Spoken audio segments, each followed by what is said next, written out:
What is up, radio controlled enthusiasts? Today I have for you guys an 18 scale, so a company that's been around for a pretty long time, and they've had some crawlers for a while, and I've actually recommended some of their crawlers to a lot of my friends as their first crawlers to get them into the hobby. Let's go ahead and check it out. Who came out with something new in the 18 scale range? The Ascent 18 by Redcat. Yep, company right here, straight out of Arizona. That's where I'm from, guys. Hook up a small YouTube channel. I'm just joking. I know I have very little subscribers and very little views, but I want to share my view of this new little 18 scale right here, you know, because they joined this 18 scale game, and it looks like from all the other reviews that I've seen from the people that have been getting this for review, it's pretty good. So let's check out what I think of this guy, since I had to spend my own Benjamin to get this guy. Let's check it out. So in the box, you're going to get this Fly Sky transmitter, which is a 4-channel transmitter. You get your instruction manual right here, some stickers, your charger, and right here are some body posts. So you can actually remove the body, put these body posts on, and choose another body from another truck, which I plan to do with this one, and you guys will see pretty soon which body I plan to use on this rig. And of course, last but not least, the Ascent 18 itself.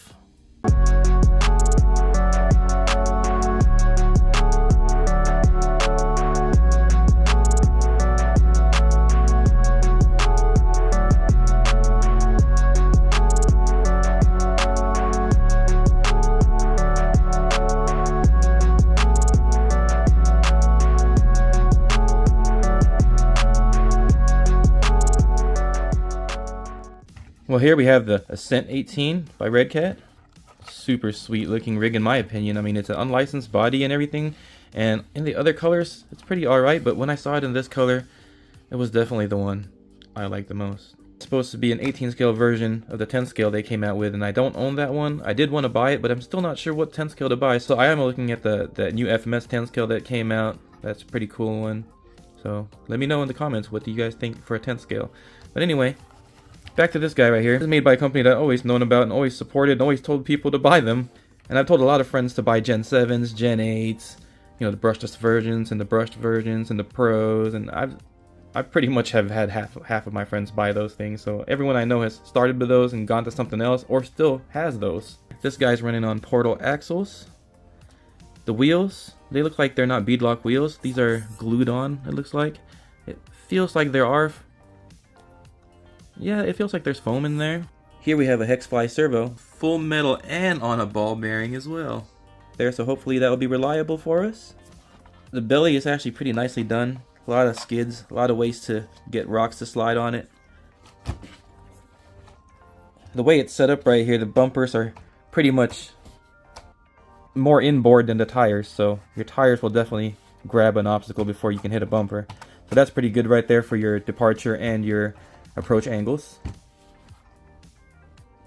Breakover angle looks pretty good. If you look at the way the links are mounted on here, when the truck is sitting the way it's supposed to sit, it's all flat down there. So it looks pretty good. Nice setup. Shocks are oil filled, super smooth. There is one thing that I don't like about it, and I'll let you guys know a little later in the video, so stick around for that. But mostly, this truck right here, so far, I'm liking it from my little inspection. I've only had it for maybe an hour. And down here is the hinge system. As you can see, you just twist this to line up with the hole, which I seem to be having a hard time doing. There you go. And then the body will lift up like so. And you can just have it lift up like this so you can replace your battery, do whatever maintenance you need to do, or you can pull the body completely off because it's just hinged at the front with this little clip. And that just hinges right here. So that's a pretty cool system. I mean, pretty efficient. Easy to put the body back on. Easy to take off. Don't have to deal with the tiny little mini body pins. But anyway, let's take a closer look inside. So here we can see the oil-filled shocks. I wish they just made these adjustable. That would have been nice if this had an adjustable collar here, or if the springs were actually just regular springs so we can actually preload them here. Because the way they sit on there right now, it's pretty much you'd have to change the spring if you want any different kind of rate on there, or let's say you throw a heavier body on here or something. Then yeah, that might change it for you, but the way it is stock, it's very smooth, and it's definitely damped pretty good in my opinion. I mean, this drop test thing, to me, yeah, it's a cool test, but it doesn't really work for crawlers. You don't jump your crawler really, you know what I mean? So articulation test is a little better. How fast it'll articulate and recover from that, in my opinion, is a better test for a crawler.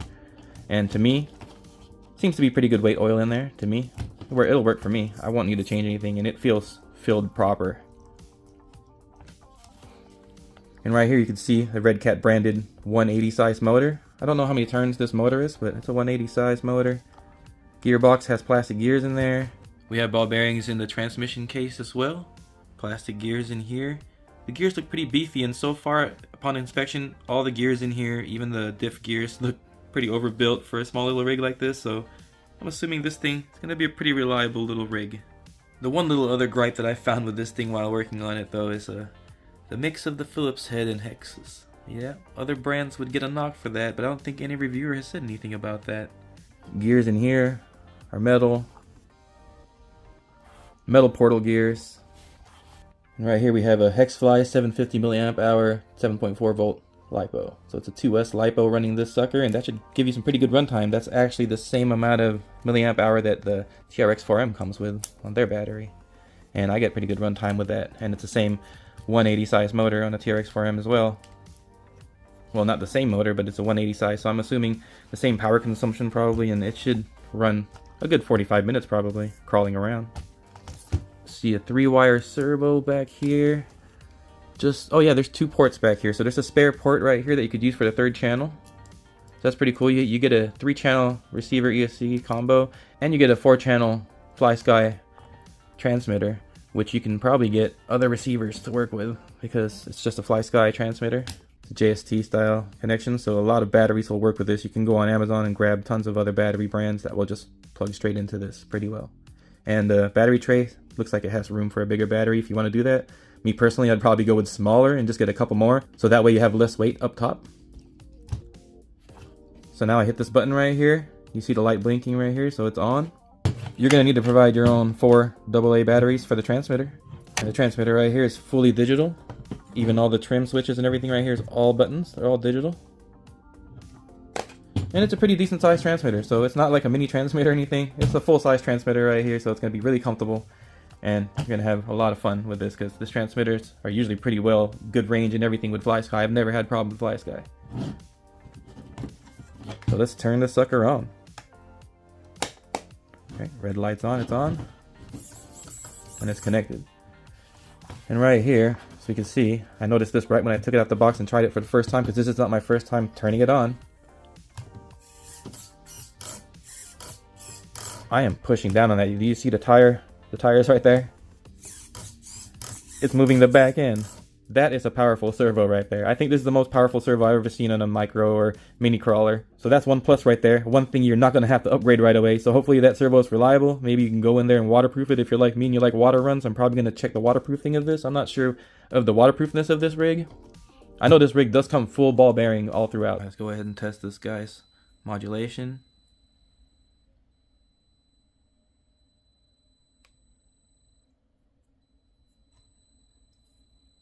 Oh, okay, that's a pretty smooth reverse. Usually reverse is a little bit jumpier.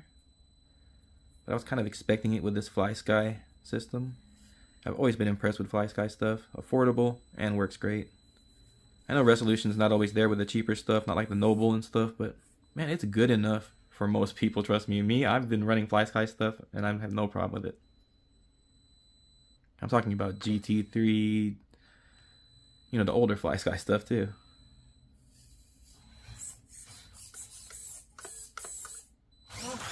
Ooh. Full speed reverse, full speed forward.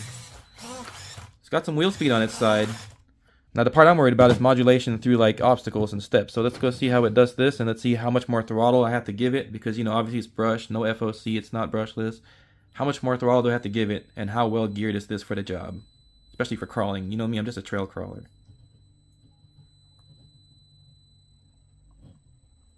Oh, that's actually pretty good.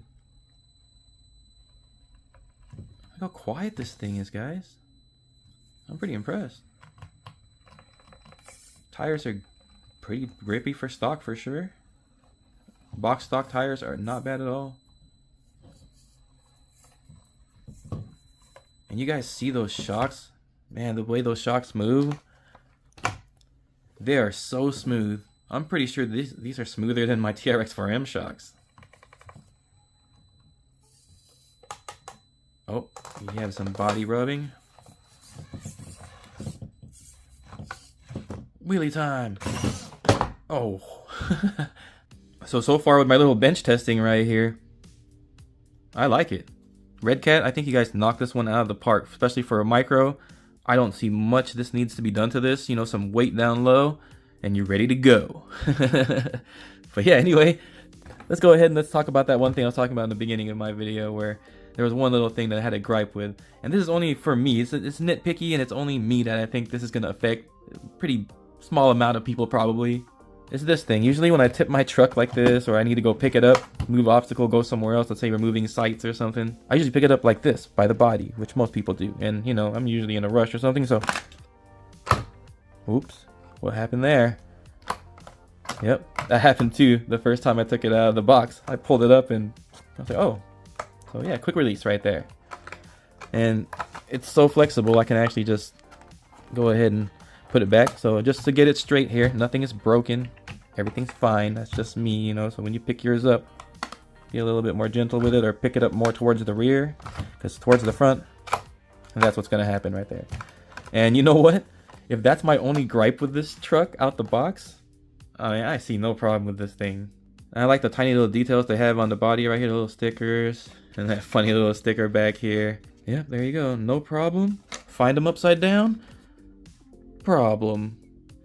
Some more cool little details right here. It looks like the bumpers can be removed right here, and they'll still leave you with a mount to mount something on there. That's the same case with the front right here.